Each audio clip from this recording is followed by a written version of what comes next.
आगे बोलता है क्या से देखिए, सत्ता की साझेदारी क्यों जरूरी है।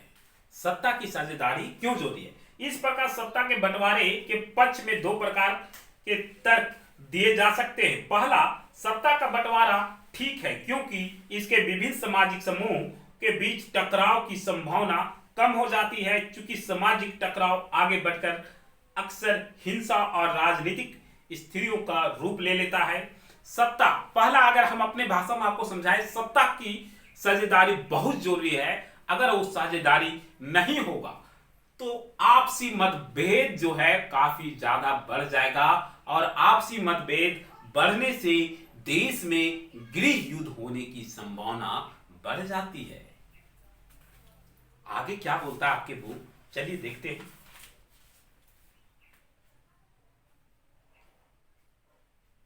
सत्ता का बंटवारा लोकतांत्रिक शासन व्यवस्थाओं के लिए ठीक है। इसके पक्ष में एक बात और कही जा सकती है और वह बात कहीं ज्यादा गहरी है। सत्ता की साझेदारी दरअसल लोकतंत्र की आत्मा होती है। आपसे एक ऑब्जेक्टिव क्वेश्चन पूछा जा सकता है कि लोकतंत्र की आत्मा क्या है, तो आपको बताना होगा सत्ता की साझेदारी लोकतंत्र की आत्मा है।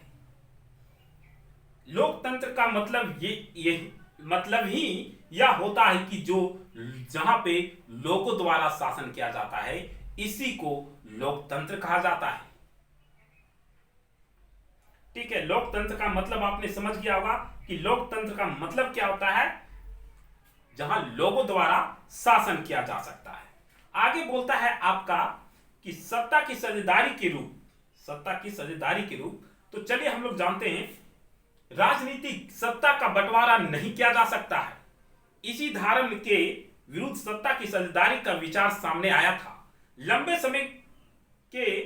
समय से यह मान्यता प्रचलित थी कि सरकार की सारी शक्तियां एक व्यक्ति या किसी खास स्थान पर रहने वाली व्यक्ति समूह के हाथ में रहनी चाहिए और फैसले लेने की शक्ति कई लोगों के हाथों में बिखर गई तो तुरंत फैसले लेने और उन्हें लागू करना संभव नहीं होगा। लेकिन लोकतंत्र का एक बुनियादी सिद्धांत यह है कि जनता की सारी राजनीतिक शक्तियां का प्रमुख स्रोत है। इसमें लोग शासन की संस्थाओं के माध्यम से अपना शासन चलाते हैं।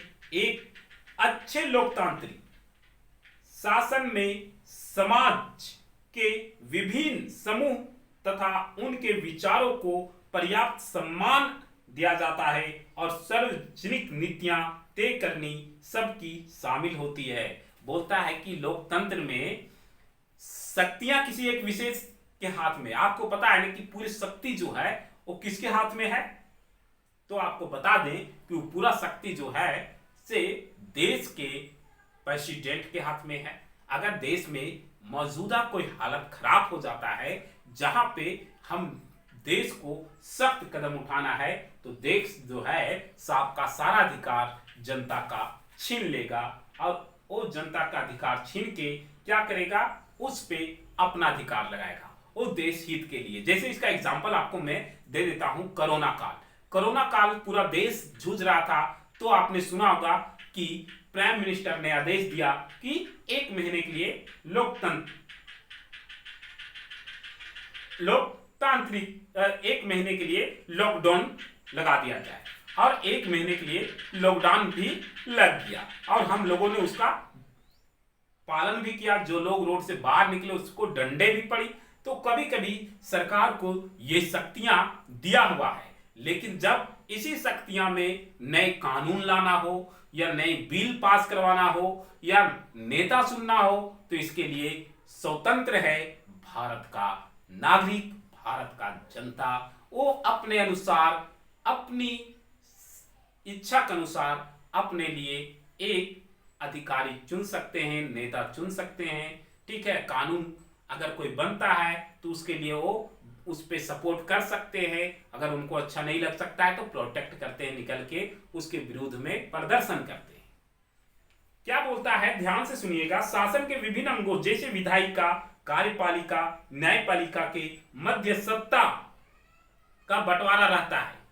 इसे हम सत्ता का क्षैतिज वितरण कहेंगे, क्योंकि इसमें सरकार के विभिन्न अंग एक ही स्तर पर रहकर अपनी अपनी शक्तियां का विभिन्न प्रकार से उपयोग करते हैं।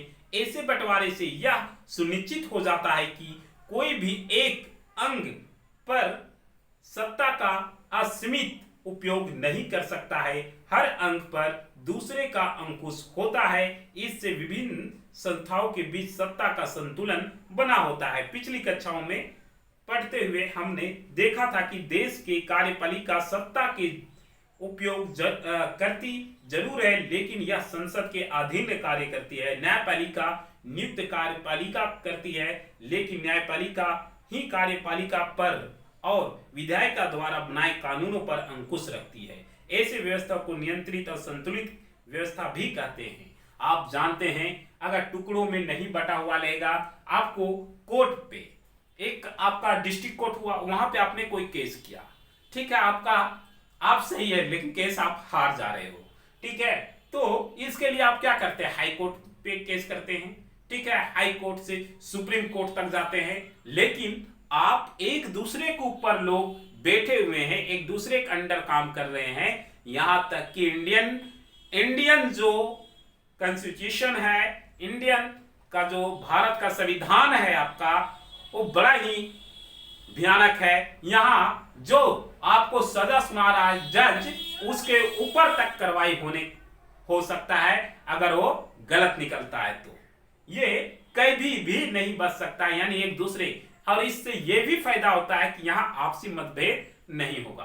अगर आप संतुष्ट नहीं है तो आगे केस कर सकते हो, संतुष्ट नहीं तो आगे केस कर सकता है। इसीलिए सत्ता को विभिन्न भागों में बांटा जाता है, साझेदारी किया जाता है।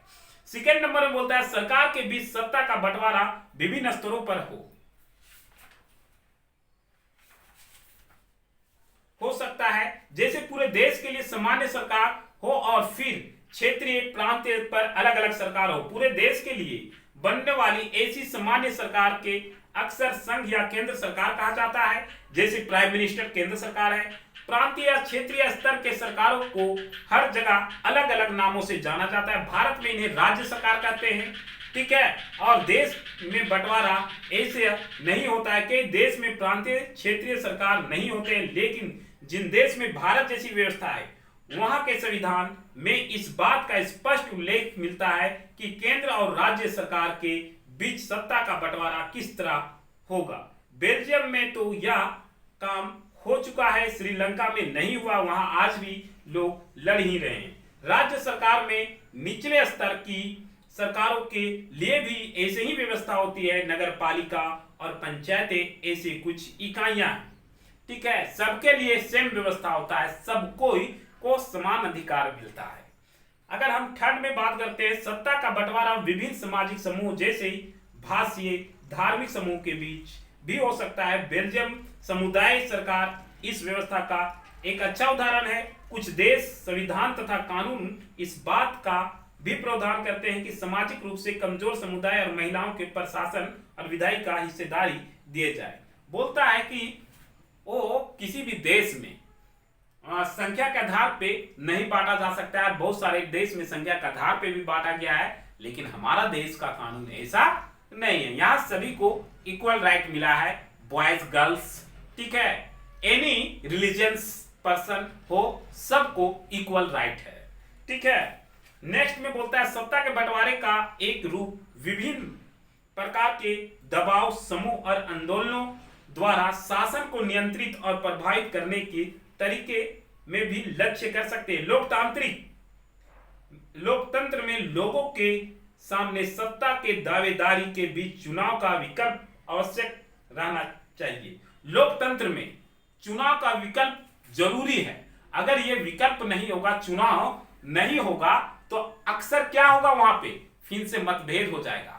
यहां पे चुनाव का भी विकल्प है और वहां पे जिस समुदाय के लोग अधिक है उनके लिए वहां निर्वाचित क्षेत्र दिया जाता है कि वहां से ये लोगों को उठाया जाएगा, उसको भी मौका है सरकार बनाने का, ठीक है, उसे भी हक है वोट लेने का। और यहां सभी लोगों को वोट देने का समान अधिकार है हमारे देश में।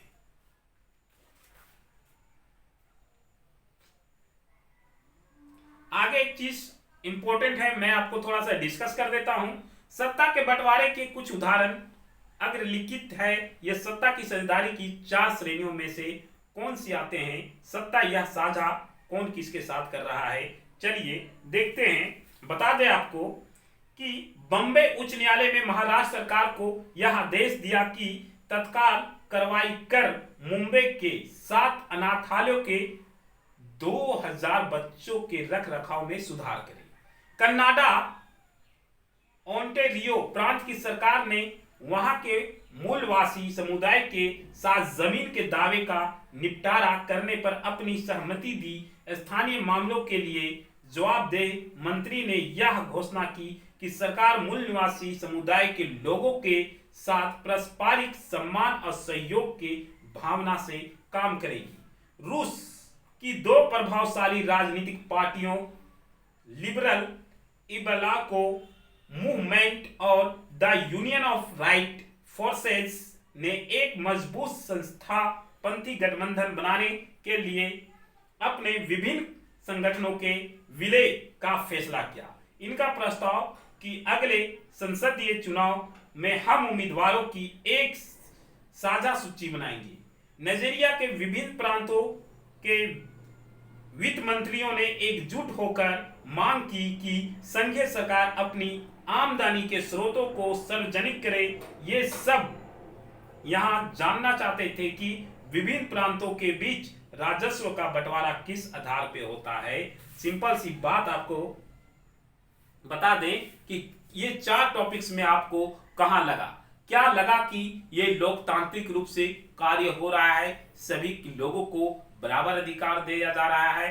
तो सिंपल सी बात में आपने यही समझा होगा कि यहाँ पे लोग धीरे धीरे लोकतांत्रिक की ओर बढ़ रहे हैं और लोकतांत्रिक ही सबसे अच्छा विकल्प है। और जहां भी हर देश धीरे धीरे जो है आज के डेट में लोकतांत्रिक होते चला जा रहा है, जो सबके हित के लिए सोचता है।